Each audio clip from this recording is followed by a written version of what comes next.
Welcome to this week's Parsha Shir, Parshat Vayigash, and this week's Parsha Shir is sponsored by Howie and Shirin Yaakov. It's in memory of Howie's father, Joe Yaakov, Yosef Zalman ben Chaim Zichron Livrocha. His yahrzeit is actually today. It's the 8th of Teves, and we wish him that the neshama should have an aliyah. We should be zocher to see Techias HaMesim. Parshat Vayigash is a fascinating parsha.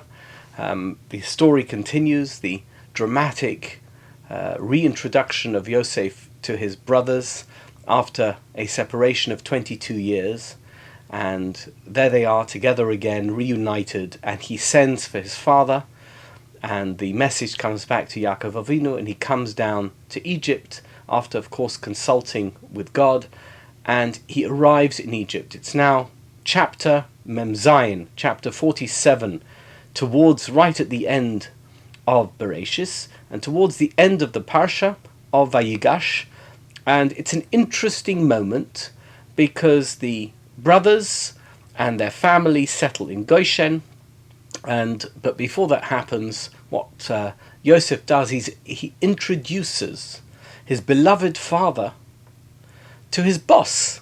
Who's his boss? His boss is Pharaoh. And he introduces his father, who I would say is the spiritual giant of the generation. He introduces him to Pharaoh, who was the leader of the world. He was the most powerful man on the planet at that time. He was the king of Egypt. So it's an incredible moment, as it were. The meeting of the greatest spiritual being on earth with the greatest, the most powerful, in a material sense, person on earth, and it's described in all of 4 pesukim. We don't have a long monograph to describe this momentous meeting. We just have 4 pesukim, and we have the record of one very simple exchange between Pharaoh and Yaakov. I'm going to read it to you from the Parsha. It's in Bereshis, Perek Mem Zayin, Pasuk Zayin, begins as follows. Vayove Yosef es Yaakov Aviv, vayamideu lifnei Pharaoh. Yosef brought Yaakov to Pharaoh, Jacob to Pharaoh, and he stood him before Pharaoh. Vayavorech Yaakov es Pharaoh, and Jacob blessed Pharaoh. So what blessing? We don't know. That's not recorded. We're going to see that there's an interesting opinion as to what that means. Vayomer Pharaoh el Yaakov. Pharaoh said to Jacob, Kama yemei shnei chayecha. How old are you? It's an interesting opening question, I think you'll admit. He's never met this man before, and the first thing he says to him, indeed, the only thing he says to him is, how old are you? Vayomer Yaakov el Pharaoh. And Jacob responds to Pharaoh's question as follows. Yemei shnei megurai shloshim u'ma'as shana. The days or years of my sojourn, as it were, on this world are 130 years. Ma'at v'ro'im hoyu. And then he goes on. He's not answering the question. He's now adding to his answer information that is not particularly relevant to the question that Pharaoh asked. What does he say? Ma'at v'ro'im hoyu. They are few and they are bad. Yemei shnei chayai, that's the days of my life. The days of the years of my life are few, and they are pretty awful. V'lo hisigu es yemei shnei chayai avoisai bimei megureim. I have not reached the age, as it were, of the lives of my fathers, my forebears, meaning Avraham and Yitzchak, presumably. That is the end of his answer. Too much information. That's not what he was asked. He was asked how old he was. We don't know why he was asked that. And then he should have said, I'm 130. In any event, the meeting, it would appear, at least from this record, is now over. Vayavorech Yaakov es Pharaoh. Jacob blessed Parai. Again, we're not told what the blessing is. Vayetze milifnei Parai, and he left Pharaoh's presence. That is the entire record that we have in the Torah of this unusual encounter between Yaakov Avinu, our patriarch Jacob, and Pharaoh, the king, the ruler of Egypt, Joseph's boss. So now we need to understand what exactly was going on here, and we need to really appreciate why the Torah would feel the need to include this information when telling us the story of the arrival of the nascent Jewish nation, not yet a nation, still a family, still a bunch of tribes. When they arrived in Egypt, why we need to know this particular anecdote, this vignette of Jacob meeting Pharaoh. So let's look first at the Or HaChaim. The Or HaChaim, he speaks to one particular word at the beginning of the description of this encounter. What's the word? We glossed over it earlier. Vayamidehu. Joseph takes his father, his elderly father, and he stands him before Parai. What's going on here? Why does he need to stand him before Pharaoh? What exactly is the necessity, the requirement for him to place Yaakov Avinu in a particular location, or even to stand him up? Was he in a wheelchair that he needed to lift him up so he was standing? What's going on here? So some of the Mefarshim say, I've not quoted that in my source sheet. By the way, the source sheet is available on the Zoom. If you're watching the Zoom, it's in the comment section of the Zoom. Or if you prefer, you can, and you're watching it on YouTube, you can see it as a comment on the YouTube video. On SoundCloud, it's a comment on the SoundCloud audio. If you're on my website, it's there underneath the description. You can click on that and you'll have available to you the full source sheet for this particular shir. So one of the answers that is given to this strange word, Vayamidehu, is that the requirement for anyone coming in front of Pharaoh was that they need to prostrate themselves onto the floor. They need to bow down flat on the ground. And Yaakov did not do that. He stood in front of Pharaoh. It was a special dispensation that was granted to him as a result of the fact that he was Joseph's aged father. And perhaps this is what prompted the question, how old are you? Because clearly Yaakov was much older than Parai, and perhaps as a mark of respect he wasn't required or expected to bow down, and therefore it was an appropriate first question for Pharaoh to ask Jacob, how old are you? In other words, let me get some sense of who it is that's in front of me who's been excused from having to bow down. So that's one answer, but we're going to leave that aside for the moment. Let's look at the answers that the Or HaChaim gives with regard to the word Vayamidehu. 3 separate answers. He says as follows. Look at the Hebrew, but I'm going to read the English. If you want to see the original Hebrew, it's right there in your source sheet. Vayamidehu lifnei Pharaoh. The reason that the Torah chooses the word Vayamidehu, says the Or HaChaim, may be because Yosef placed Yaakov in the place where he himself would normally stand when he has an audience with Pharaoh. That means he stood him up in his place. He showed deference to his father. This is another example of the great respect that Yosef had for Yaakov, his father, that instead of him standing in his normal place next to, adjacent to, close to Parai, he put his father in that particular place. You know, there is a custom that when your father visits you in your home, eats a meal with you in your home, and you are ordinarily seated at the head of the table, you would put your father, and many people also would put their Rebbe at the head of the table as a mark of deference to their father, to their Rebbe, to show that even though in this house I am the leader, but when you are here, I take second place and you become the leader. And that perhaps is derived from this very interesting word, Vayamidehu. Yosef HaTzadik recognized the greatness of his father with a practical recognition by putting him in his own place. Instead of him being second to Pharaoh for that particular meeting, Vayamidehu, Yosef placed his father in his own place. Says the Or HaChaim, this may have been an elevated spot that was only lower than Pharaoh's throne. In other words, it was the highest place that any non-Pharaoh could be. That was where Yosef ordinarily stood. Gives a reference point here, which is in Perek Mem Aleph Pasuk Mem. In any event, Yaakov was given incredible respect by Yosef and, of course, by implication, Pharaoh, that he was allowed to stand in this place. A second answer from the Orach Chaim. It may also mean that he put Yaakov immediately opposite Pharaoh, so that his father could bless Pharaoh. So we saw that when he came in, Vayavarech, when he left, Vayavarech. In order to give somebody a blessing, you need to be standing directly in front of that person.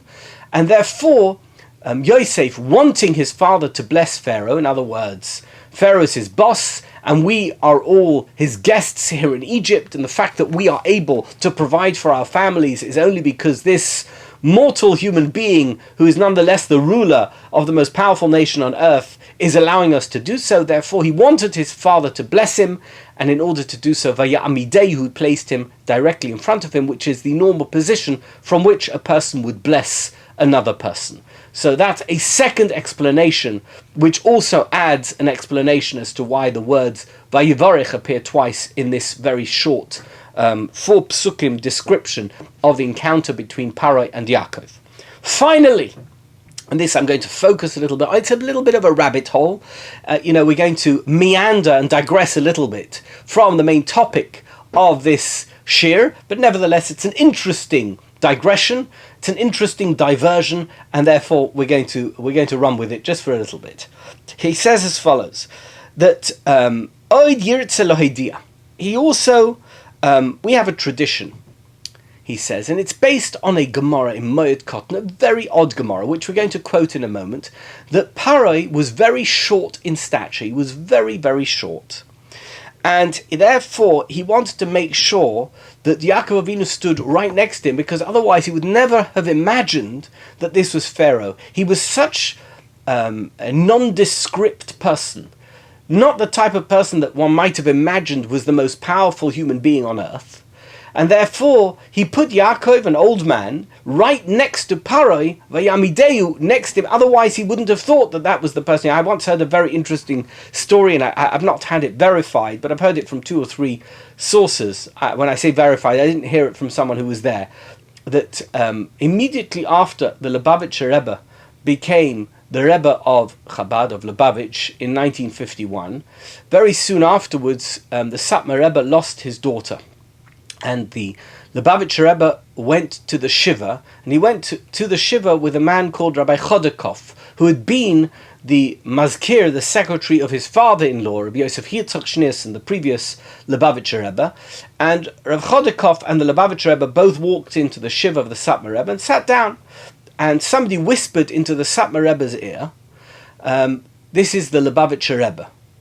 But he obviously didn't indicate as to who he was referring, and therefore the Satmar Rebbe automatically assumed that the older, more distinguished looking man, at least in his eyes, was the Lubavitcher Rebbe, and the younger looking man was somebody who'd just come here to accompany the Lubavitcher Rebbe to the Shiva. And therefore he addressed his first remarks to Rabbi Chodakov, imagining that he was the Lubavitcher Rebbe. As it turned out, it wasn't the Lubavitcher Rebbe. The Lubavitcher Rebbe was the Lubavitcher Rebbe.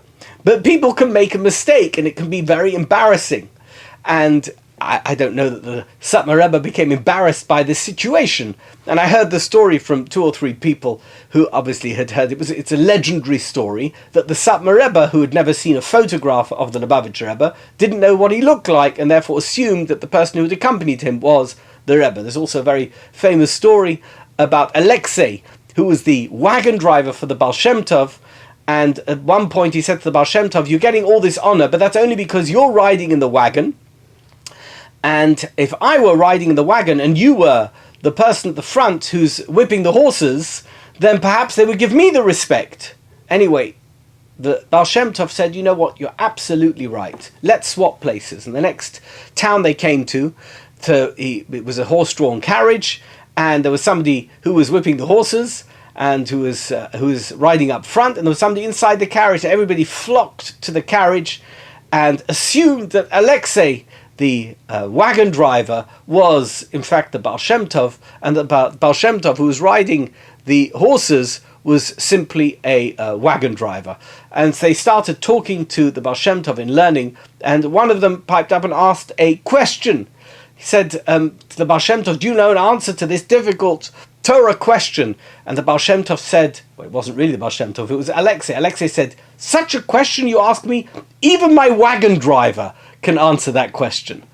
Again, a situation where there is mistaken identity. Yosef HaTzadik didn't want his father to embarrass himself, and didn't want him, because Pharaoh was such a nondescript looking person, to mistake him for someone else and then go to another person in the room and assume that that person was Pharaoh. Therefore, Vayamidehu, says the Or HaChaim, he placed Yaakov Avinu, his father, directly next to Pharaoh, so that he should know exactly which one is Pharaoh and address him correctly and not embarrass himself, not embarrass Pharaoh, not embarrass Yosef, etc.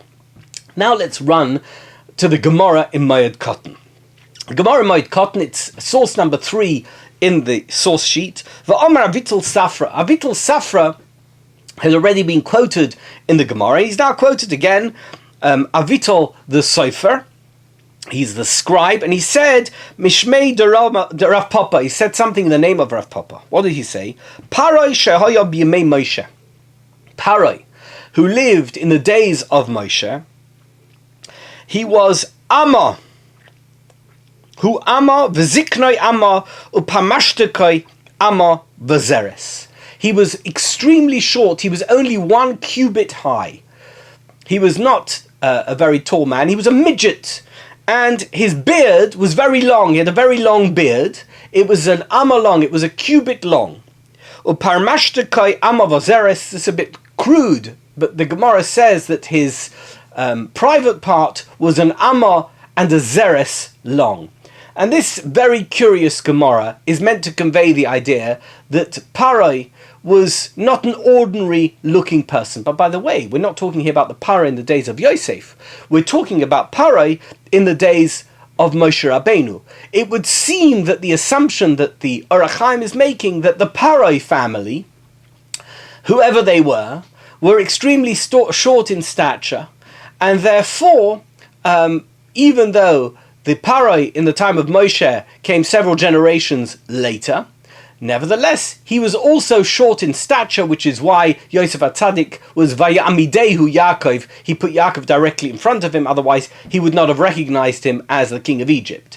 But now let's talk about this very curious Agadata, as it were, in Moed Katan, where Avital Safra says these very strange things about Pharaoh, that he was an Amahai. Have you ever met someone who's an Amahai? Would certainly go into the Guinness Book of World Records, I think, for being only 1 cubit high. A cubit is probably only about 50 centimeters. It's very, very short. It's 15 inches. I mean, how would you even think that somebody could be so short? And the Ben Yehoyada steps in and gives us, first of all, an explanation a little bit more prosaic of the Gemara, and then gives us his opinion as to why this matters and why we would have had this tradition with regard to Pharaoh's rather diminutive stature. Efsha says, the Ben Yehoyada, Al derech hafloga noktu hachi k'moi orim gedolos v'tzuros bashamayim. It's not to be taken literally. And this is one of the many sources that we have in the Mefarshim to say that the Agadatas that we have in the Gemara should not be taken literally. When we describe things in these quite exaggerated terms, they're not meant to be thinking, this is not something that is a precise science. There are messages here that are contained in the rather exaggerated definitions and descriptions contained in these Agadatas. The Omer Rabbi Seinu Zal, Chazal tell us, and it's a Gemara in Chulin, Daf Tzadi Omid Beis. Dibra Torah Loshen Guzma. The Torah spoke occasionally in exaggerated language, in language which expanded on the truth. The Dibru Chachomim Loshen Guzma, and when the sages expounded on the Torah, they also spoke in a Loshen Guzma, in exaggerated terminology. And there's a reason for that. Roitz Elohim HaShahaya Kotzar Ma'od Meshuna mikol ketzarim sheba'olam. Rather than Pharaoh being as short as is described, he's described as being short in a very exaggerated way. He was so tiny, he was only like an amma high, to tell you that he was much shorter than ordinary people. Ordinary people were, however tall they were 5'10", but he was very, very short. Obviously, it doesn't mean he was an amma, but in order to convey just how short he was in comparison with everybody else, the Agadah here, Avitul Safra, in the name of Rav Papa, describes Pharaoh as being only 1 amma high. Now, the fact is that much of what Chazal tell us is lost in translation, because we assume that we know what Chazal are talking about simply because we understand the words. By the way, if you really wanted to appreciate that, just look at a piece of Zohar. You can translate the Zohar. Many people have translated Zohar, passages of Zohar, and we understand what the words mean. But just because you can actually understand what the words mean doesn't mean you understand the passage, because there is meaning in the passage beyond the translation of the words. And the fact that Pharaoh is described as being 1 amma high may have a secret meaning which has been lost over time. We simply don't recall why Chazal would have described him in this way. And simply speaking, all Chazal are telling us is that he was very, very short, and the fact that they use the word amma to describe just how short he was is something whose meaning that we don't particularly understand. And now he adds a sociological point, maybe a psychological a point as well. He says, "V'nira li b'siyata dishmai." He says, I had this flash of inspiration as to why it's important to know that Pharaoh was very short. Mashahoya kotzar kol kach meshune ma'od.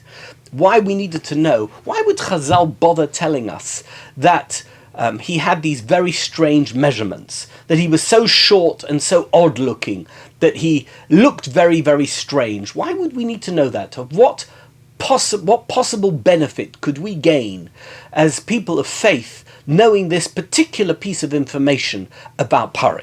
He says, do you know why? De yodua de ketzar kama. We know that short people, male arma, are full of not the best characteristics on the planet. In other words, there is, and we call it in modern psychological terminology, we call it the Napoleon syndrome. Napoleon was purported to be very short. He was 5'3", I think, and he went on to become this very narcissistic, terrible conqueror of nations, totally unreasonable. He was certainly somebody who instigated and was behind the deaths of hundreds of thousands of people in many wars, the Napoleonic Wars, which are very famous. And many people say that this was because he had a complex. He had a chip on his shoulder about the fact that he was so short compared to all his marshals, his generals in the army, who were all much taller than him, and he needed to prove himself. There is this element of people, perhaps, who have some deficiency that they need to prove themselves. And there's a lesson here from Chazal that Pharaoh, who was the ultimate dictator, who was the ultimate mass murderer, as it turned out, in the time of Moshe, was a very short, odd, strange-looking man, and clearly that had a psychological effect on the way he behaved, on his character, and he was this narcissist with a chip on his shoulder, and as a result he did the many terrible things that he did. And the stranger, in this case the shorter the person is, if they don't learn to manage the issues that emerge as a result of whatever deficiency they have, in this case their short stature, they could descend in. It's a great test on a person if they are short, if they are if they lack some element of the appearance of ordinary people, if they're ugly, if they, whatever it is, you can describe. I don't want to go into the details of each and every deficiency that a human being can have. I think you can use your imagination. But unless you learn to manage that, you can turn into a Pharaoh, you can turn into a Napoleon. It is possible, even for people who have no reason, have no psychiatric issues, to allow themselves to fall into the trap of being like Parai was, and that's why Chazal felt the need to convey this Musar message about Parai. Do you know why he was so bad? He never learnt to control his feelings of his inferiority in the face of the deficiency that he had, in that he was so much shorter than all the people around him. Let's continue we've ended with that particular rabbit hole. Let's go back to the main text, and the main text now discusses, let's discuss the phrasing of Vayavarech. What was the blessing that Yaakov Avinu gave? Now, some of the Mefarshim struggle to even conceive of the idea that Yaakov Avinu would have blessed Parai.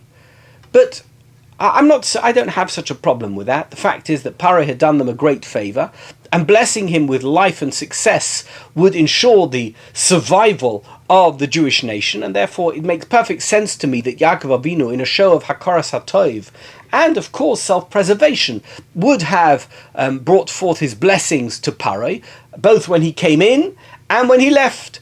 But the Shadal, Shmuel David Lutzato, who we've quoted in the past in our Shiurim, has a much more ordinary explanation as to what it means. He says, and by the way, he's not the only one, but it's the shortest version of this particular parish that I found, which is why I'm going to read it to you. Kol drisha shalom yesh la bracha.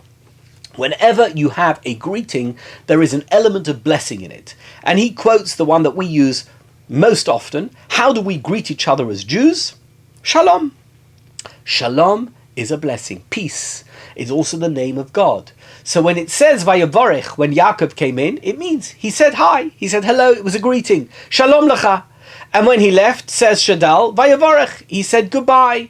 It was Drishat Shalom. It was a greeting when he entered and a greeting when he left, and the reference to it in the Hebrew language is Vayavarech, and that doesn't mean that he gave him a full-on blessing, and that's of course why the Torah, says the Shadal, why the Torah doesn't actually mention the content of the blessing, because there was no content, it was a simple greeting. Let's now look at the Sforno, is going to delve into much greater detail with regard to the actual content of the conversation. This very strange exchange between Parai and Yaakov.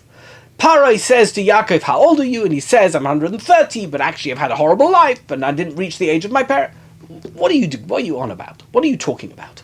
What's going on here? Why do we need to know this? What is the purpose of the Torah's record of this exchange? And actually, what was this exchange about? Because in order to know what the Torah wants to convey to us, what message is contained in this exchange, we really need to know what the exchange was about. What was Parai asking him?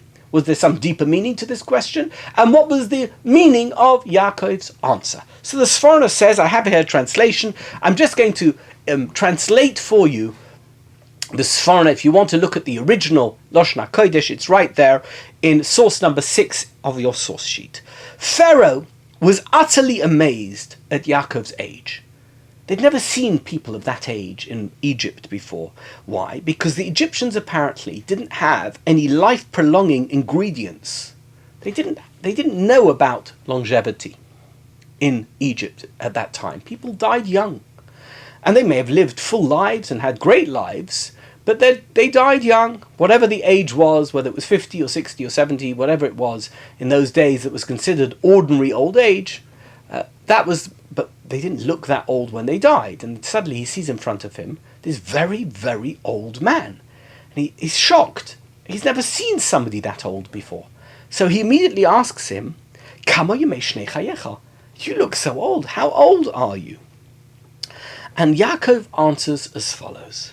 Concerning your question, with regard to how many years old I am, I have to confess, says Yaakov Avinu, that actually I'm quite young.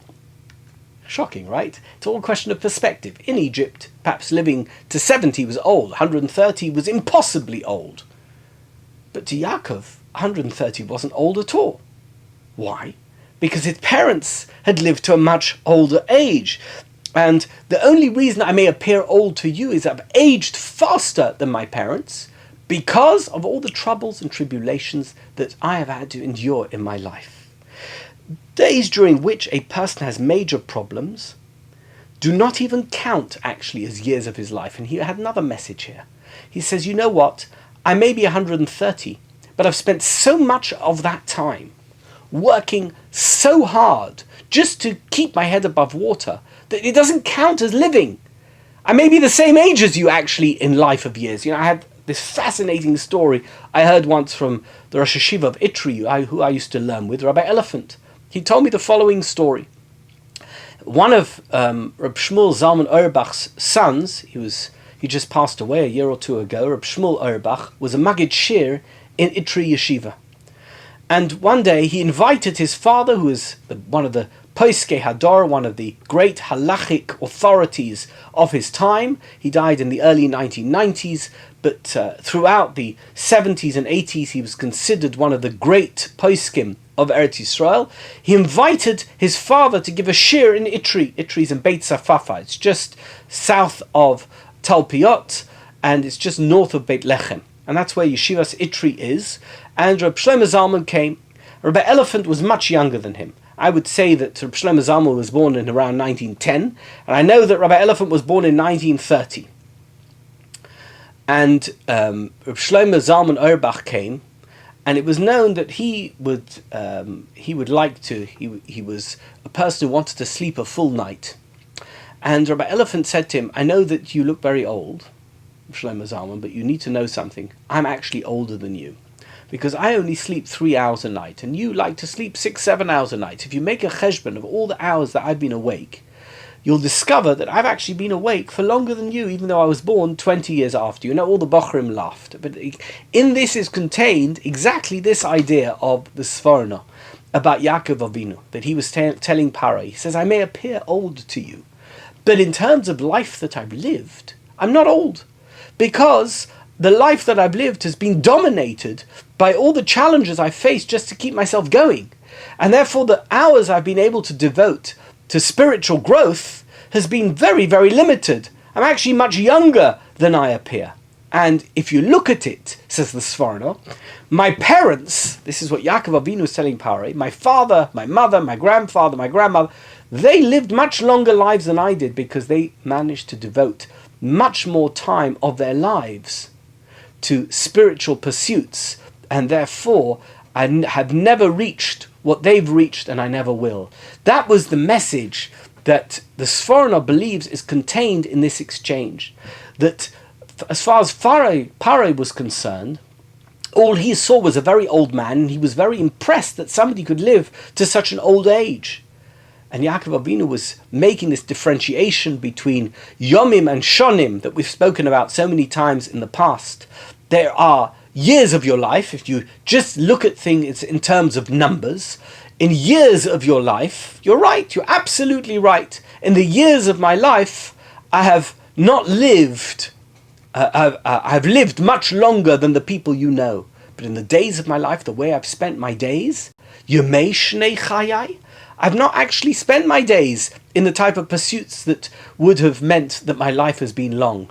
And therefore, we wish people, when we wish them a long life, we wish them not just arichas shonim, we wish them arichas yomim v'shonim.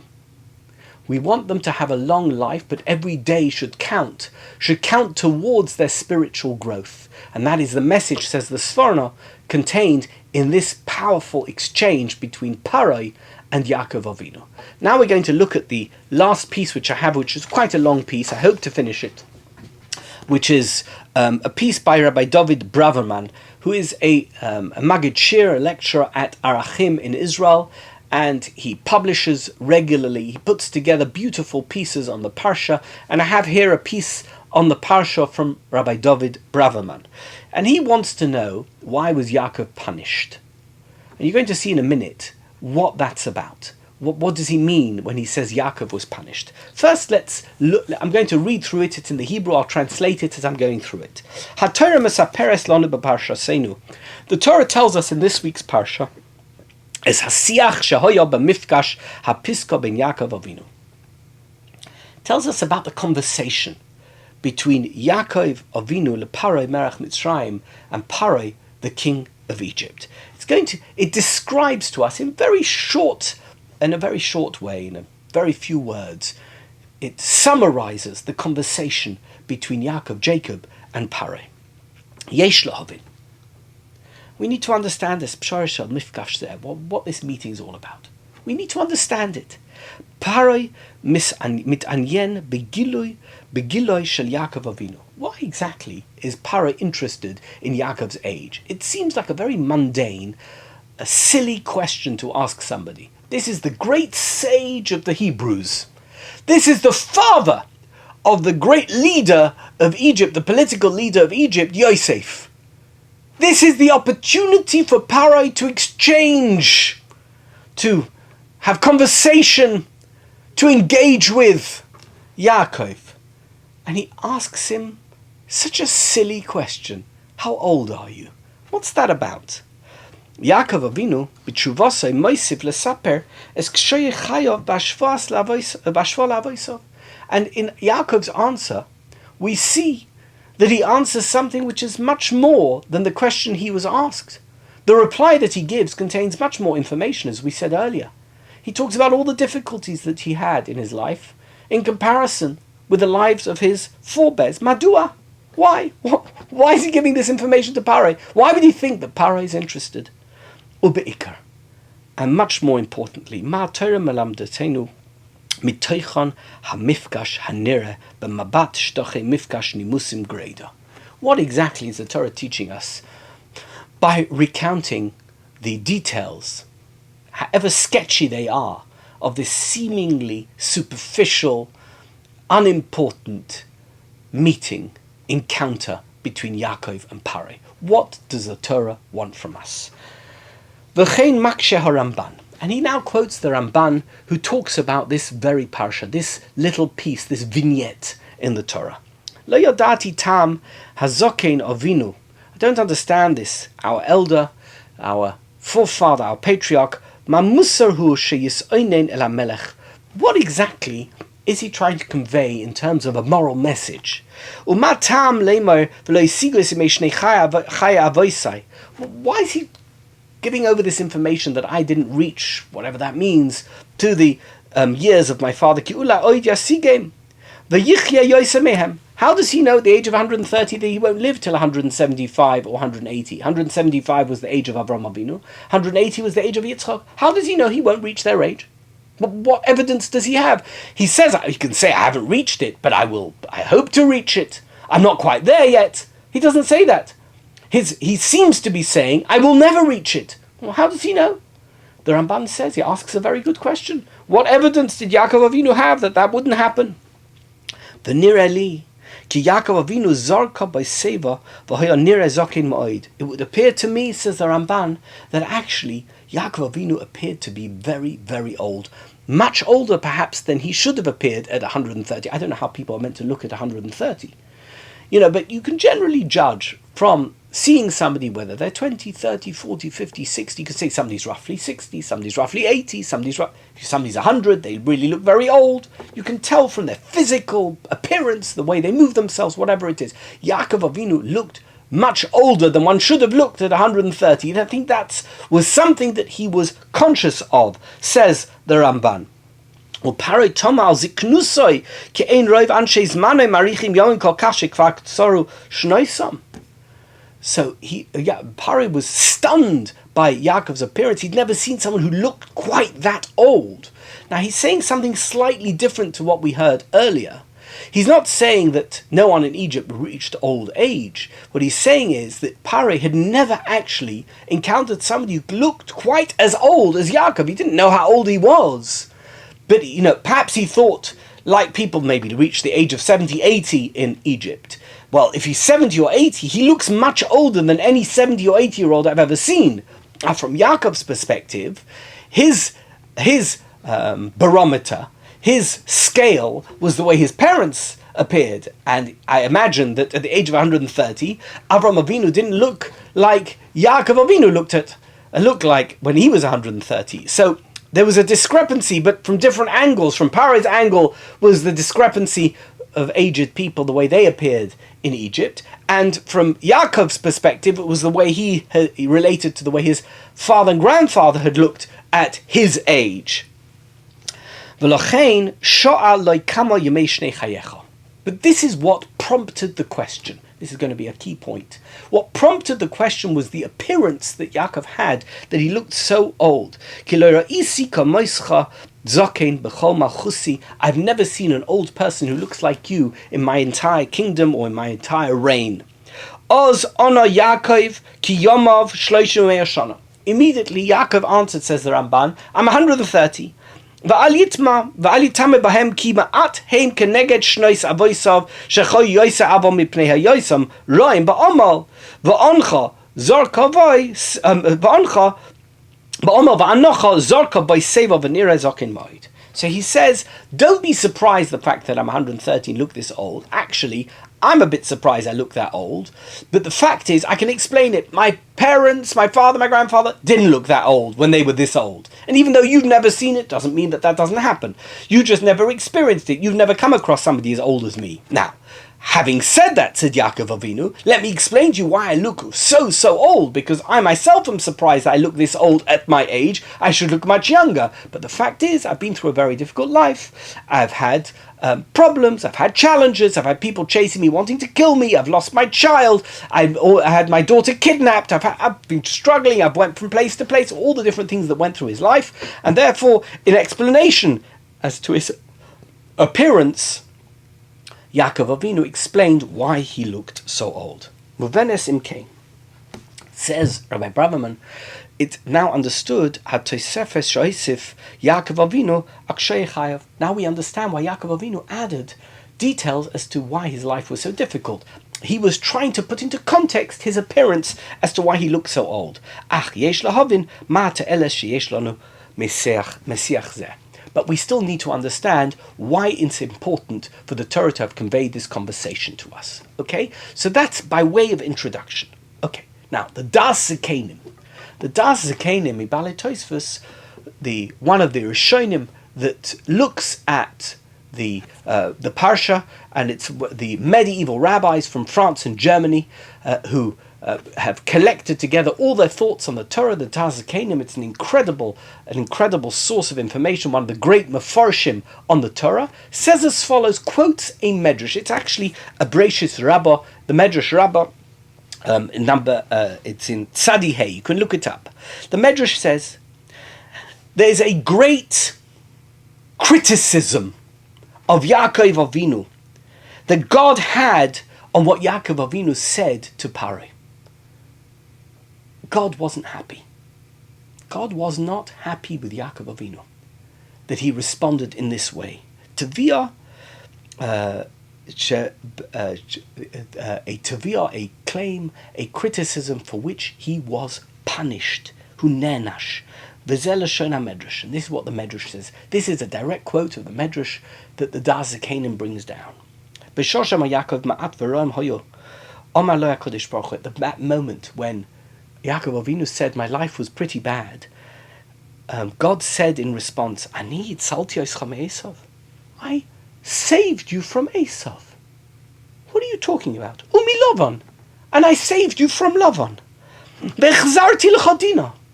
You're complaining that Dina was kidnapped? I returned her. She is back. She's alive. All the people who kidnapped her are dead. Gam Yosef. Yosef was kidnapped away from you for 22 years. Look, he's with you now. He's the ruler of Egypt. All the things that you said that are bad in your life, they're not so bad because they were all remedied. And you're now saying that your life wasn't long enough and it was bad? What are you talking about? God was a bit upset.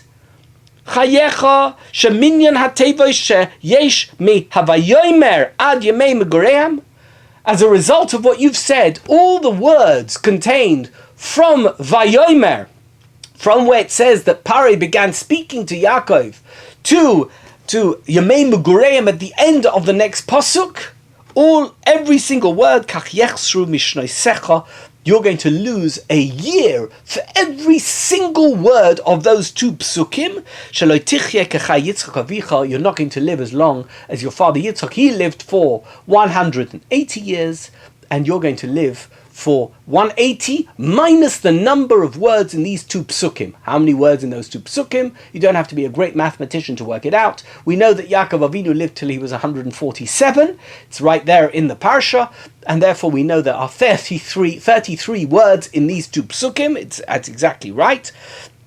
Amar Rav Shimon ben Yochai lefi she krotega b'shloishim v'sholish Tevois lefichach nimna mechav shleish v'sholish shana. Because these psukim have 33 words, therefore you're going to lose 33 years. That is a Midrash in Bereshis Rabbah. Powerful stuff.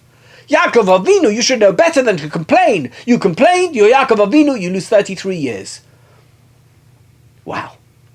He would have lived till he was 180 had he not had this conversation with Pharaoh.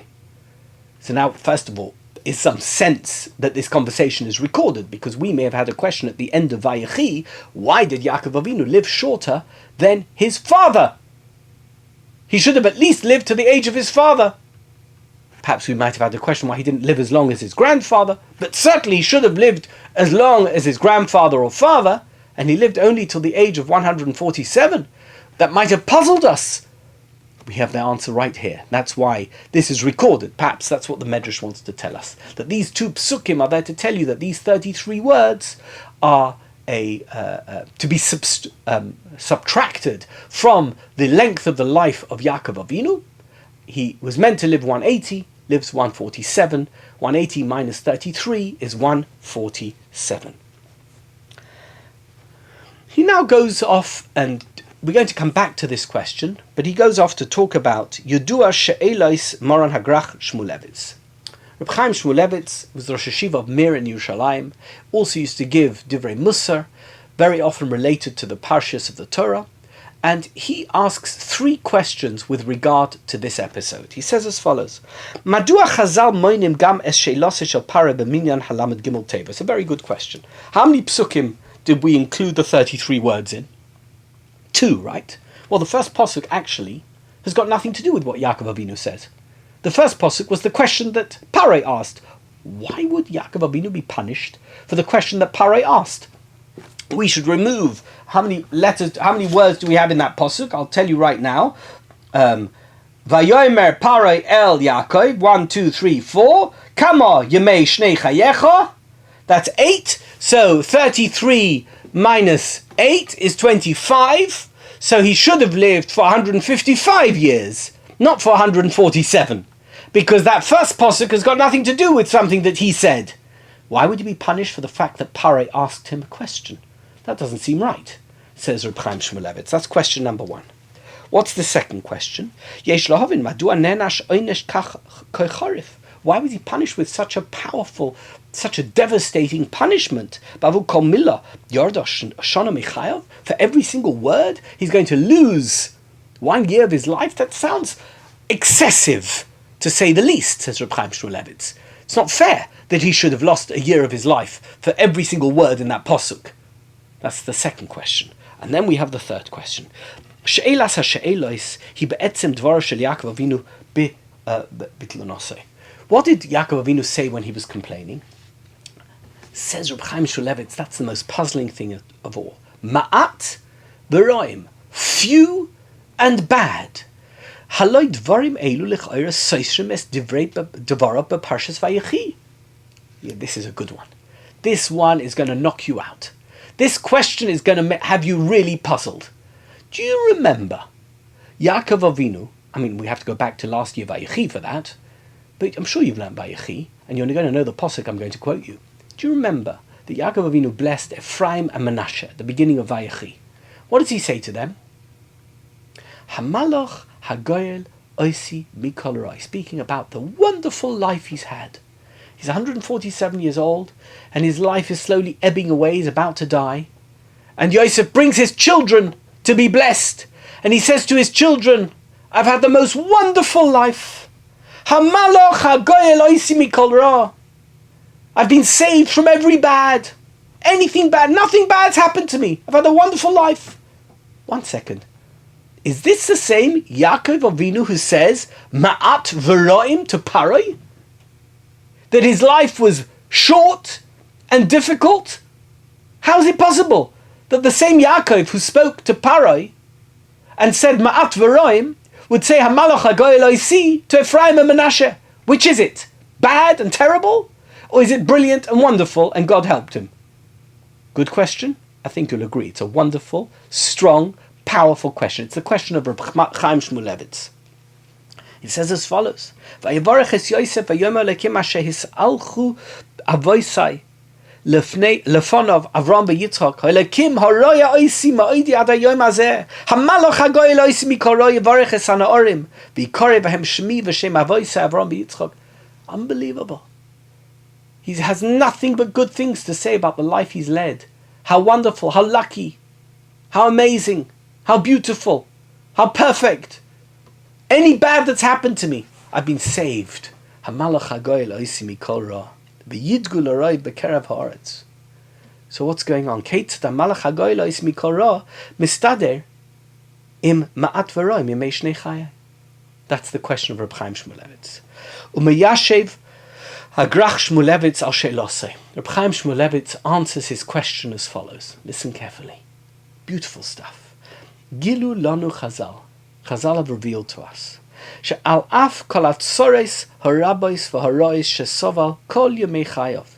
Despite all the terrible things that had happened to him throughout his life, all the incredible challenges that he'd had to endure and face during the course of his long and difficult life. It was a roller coaster. He ran away from Esau. He was going to be killed. Lavan tried to outdo him and outsmart him. Wherever he went, he had to run away and he had problems. And then Yosef was taken away from him. He'd had a horrible, difficult, challenging life. Miyad keshis oinem v'omar ma'at v'roim nitva ba'ofen koi chamor. Despite that in and of itself was bad. But then when he said Ma'at V'roim, that's a whole new level. People can go through life and have difficult challenges. And they never complain. They don't say, oh, my life is so bad. They just have a bad life. But suddenly, with one flash, you draw back the curtain on everything that's happened in your life. You say, Ma'at V'roim, that changes everything. U'keneged kol teva ibet shnas chaim. And for every word of that complaint, you're going to lose a year of your life. It's almost as if you've lifted up the rock and you've seen what's underneath. If you don't lift up the rock, you won't know what's underneath. You just go with the flow. But when you lift up the rock, it takes on a whole new level of badness. All the bad that you've had in your life is suddenly defined as bad and difficult and horrible. You wish you wouldn't have had to experience it. And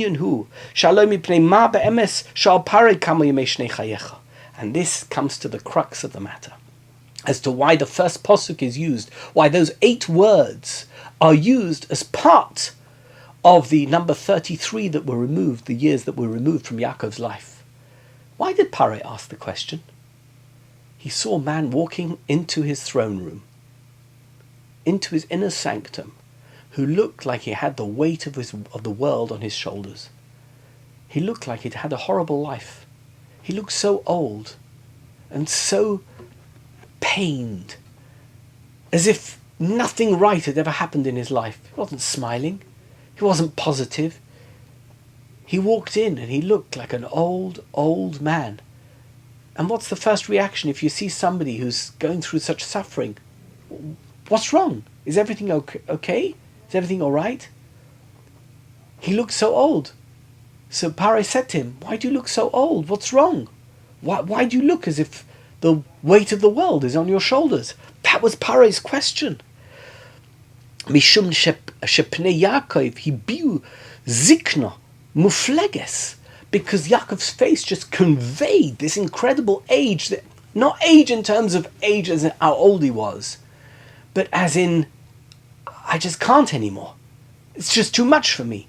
There's a goram leparalis anyen ben kamahu. But the Pharaoh suddenly wants to know, how old are you? I've never seen somebody look so old as been through so much. How old are you? Ume'atam mavur ki Yaakov Avinu nitva ki lula hayachosh umargish ma'at v'roim. Do you know why Yaakov was punished? Or why this aspect of what he said was so important? was because Yaakov Avinu had conveyed that image. Had he not, had he walked in with a strength, with his head held up high, and tried to look as young as possible in the face of all the difficulties, in the midst of all the difficulties, Pharaoh would never have asked him the question. Pharaoh only asked him because of the way he looked, and the way he answered confirmed that Pharaoh was correct. Lahoisa zikna koifetzes olav. Had he not felt the ma'at v'roim as he walked in, then that feeling wouldn't have been evident to Pharaoh, so that he asked the question. V'lochein af she'elas Pharaoh oile leminyan. That's why the question of Pharaoh is included in the number 33. You know, the Mishnah says in Brachos, Kashem mevarchen ala tov came mevarchen ala ra. In the same way as we make a blessing on good, we have to make a blessing on bad. By the way, it works both ways. The same as we make a blessing on bad, we have to make a blessing on good. What does it mean? It means that everything has to be equal in our eyes. We have to see everything as an equal experience. That there's no such thing as bad. You know the famous story, I've said it so many times, that the rabbi in the town where Reb Zusha lived sent the Bachrim of the yeshiva to ask Reb Zusha about this Mishnah. And they came into Reb Zusha, who was a very poor and very sick man, and they said to Reb Zusha, how do you explain this idea that you're meant to make a blessing on bad just the same as you make it on good? What is the meaning of such a Mishnah? One is good and one is bad. How can you do the same thing? And Reb Zusha looked at them. He said, I've always had this question myself, because nothing bad has ever happened to me. They looked around and they saw this man who was so sick and bent over and living in a horrible circumstance in some hovel at the edge of town. And they thought to themselves, you know what? That's exactly the answer. Because if you look at every experience as a positive experience, then it doesn't matter how bad it may appear to someone from the outside. It's not really bad, because they look at your face and they see you're happy, you're content. Contentment is a better word than happy. People who are content, who recognize that their existence is their existence, and that's what God wants for them. That's what God wants from them. Kashem shemevarchim ala tov came mevarchim ala ra. Says Rabbi Braverman, Dvarim elu adayin lo yimeyashvin es hastira advarav shel Yaakov bebrichosav levanav. We still don't understand how this helps us with the contradiction between what he said to Pharaoh and how he blessed Ephraim and Manasseh. Nire loima sheish lechalek bein hasiach shoy beino lebein Pharaoh lebein habracha shebirech es nechodov. You know what? There's a difference when you're speaking to Pharaoh and when you're speaking to your grandchildren. It's a big difference. Yaakov Avinu made this differentiation because he realized Kasher nifkash Yaakov Avinu bechira avos amud aturim avi avos atuma Pharaoh harosha shesholat al imperias hachumrios. When this great spiritual person meets the most materialistic person on the planet, there's a great difference than when he meets his children. There's a big difference between the way the world is understood between a Pharaoh and an Ephraim and Manasseh. What's Chaim Tovim umehem Chaim Roim? How do we understand the definition of Chaim Tovim, a good life, a bad life? And Yaakov Avinu answered Pharaoh's question according to Pharaoh. And he answered Ephraim and Manasseh, or spoke to Ephraim and Manasseh in the way that he had to speak to them as their grandfather. He made a mistake, as it turned out. He should have spoken even to Pharaoh like he spoke to Ephraim and Manasseh. But he had this sense that the question that he was being asked by Pharaoh was about materialistic life. And his materialistic life, his physical existence in this world had been very tough. And that's how he answered. He said, on the basis of your question, how come I'm this old? I'll explain to you how come I'm this old. Because I've had a tough life. But when it comes to teaching his grandchildren is Hamalach Hagoy Lo Isimi Kol Ra. There's no bad that's happened in my life that is so bad that I don't understand, that it taught me and built me and created me and formed me into the person that I became. And that is the powerful Jewish message here. That there is a non-Jewish or a non-faith way of looking at life, which is a Pharaoh way. You look so old, you look as if you've had it. That's a Pare way of looking at life. And Yaakov Avinu perhaps shouldn't have engaged with Pare on those terms. But then there is a Hamaloch Hagoyel Oisi Mikol Ra way of looking at life. That's the faith way of looking at life. Doesn't matter what you go through. Doesn't matter the challenges you experience. It doesn't matter how difficult your life may be. Ultimately, it's a learning curve. It's helping you become the person that you become, being better at what you are, and doing better in every aspect of your existence. And with that, we'll leave it. Thank you so much.